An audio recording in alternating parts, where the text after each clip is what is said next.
It is estimated today that Vietnam has lost 70% of its moist forests. More Montagnard lands are being confiscated to make way for coffee plantations.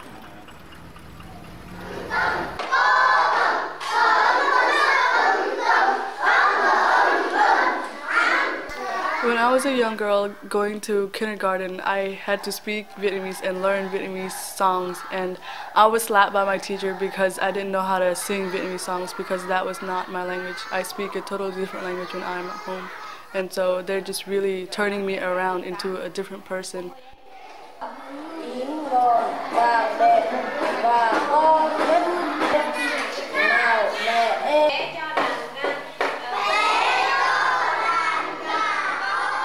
When a student gets up to 8th or 9th grade, there's always a difficulty for trying to get to a higher level of education, because when you're in a different religion and when you're in a different background, or when you have a father that is in the full road trying to fight for freedom, you are not allowed to go up into a higher education just because they don't want you to know anything. What they do is they line the kids up and then they'll ask them what kind of religion they are. And if they're in a religion that they're not accepted, like a Christian, like a Protestant or something, they'll have to find a way to drop the kid. Like they'll have to tax them more, they have to let them pay more money, and they're already poor. They're already poor. They have no money to pay for the government or for the school, so they have to drop out, like one of my friends did. The European Parliament passed a resolution condemning Vietnam's repression of religious freedom and persecution of religious leaders and Montagnards.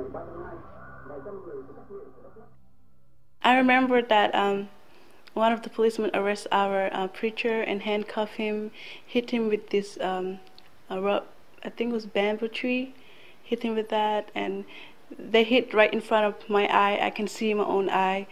And there's a lot of children that they can see that, and I think that when I think about that, it's kind of upsetting me, and it's very sad things to remember it, you know. Human Rights Watch reported Montagnard churches being burned by Vietnamese authorities and the torture of Montagnards with electric prods. In May 2001, the International Commission for Religious Freedom called for the cancellation of US funding for World Bank and international monetary funds earmarked for Vietnam.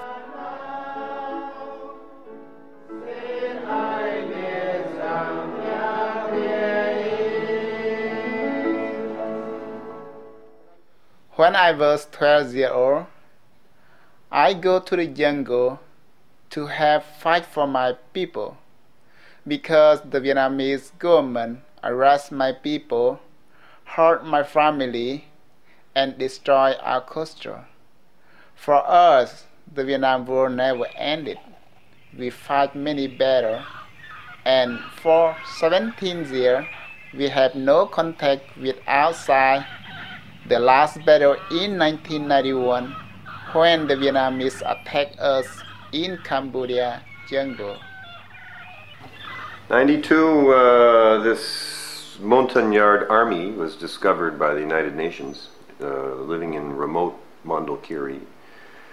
And a friend of mine, Nate Thayer, had heard about it and was working on the story, and he invited me to go along, and we went up to northern Cambodia and convinced the Uruguayan colonel up there to let us fly in with the UN, because they were negotiating with the Montagnards for their surrender. They'd been waging technically a war against Vietnam since '75.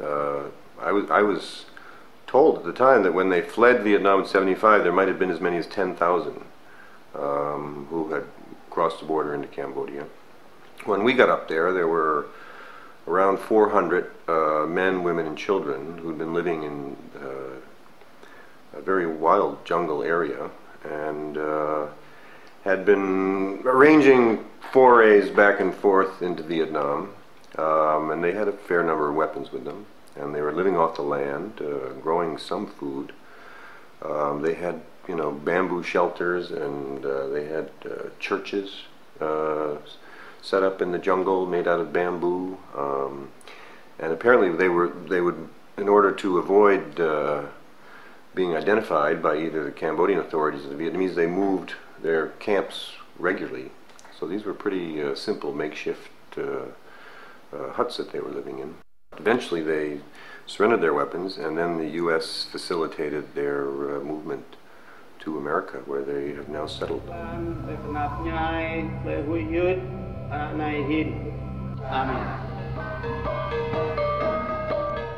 Once in America, they joined up with those who had arrived earlier and settled in the vicinity of Fort Bragg, North Carolina, the home base of their former battle comrades, the elite special forces. That's why our people, the first time they come over here, they want to go to North Carolina, because that's the home base of the U.S. Special Forces. We really respect them, and we really appreciate their help during the war, and also right now we really ask them to help us to fight for our rights. It's not to fight the war, but just to have the right to live, or the right to coexist with the Vietnamese people over there, because right now our people has been oppressed. My primary role is human rights advocacy. We've lobbied various governments, the United Nations, the US State Department, NGOs around the world, and human rights organizations as to the plight these people are facing in Vietnam. Senate side, please.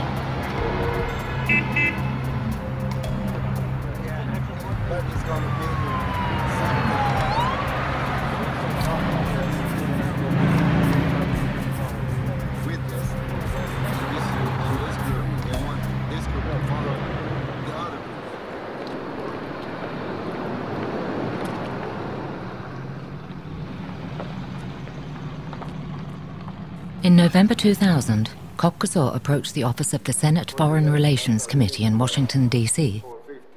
The Montagnard Foundation presented a report outlining their serious concerns with the Vietnamese government's implementation of the UN sterilization program.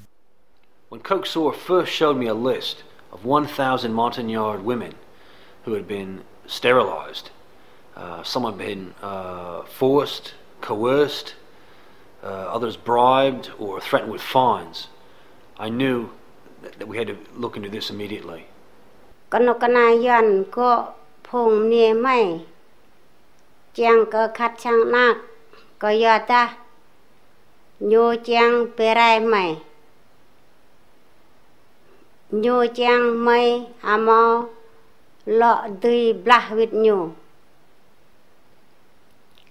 Grab roy kanokanayan trot me na kabin hong ti nyu mừng tru me to klai nyu khat chang nak kanukana plu play me chang re chang na halai re kanyu bre jin da tu rabo jin yan wa ahlat nam wa ahlat khai badam Nam môi bao chen ring chen nhặt pe người thay nghề pa về ring ô.